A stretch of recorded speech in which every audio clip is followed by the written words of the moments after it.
चलिए सेमीकंडक्टर का क्वेश्चन करते हैं। हमको दिया है for a transistor emitter current is 4 milliampere and collector current is 35 milliampere, then beta of the transistor is. Beta होता है collector by current base current, और हमको दिया हुआ है एमिटर करंट और कलेक्टर करंट।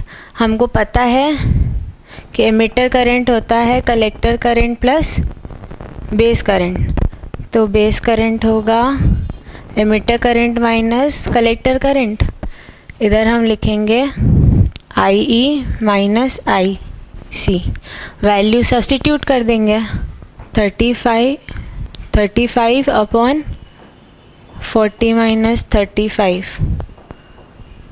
35 अपॉन 5, जो कि हुआ 7/1। ये आंसर है।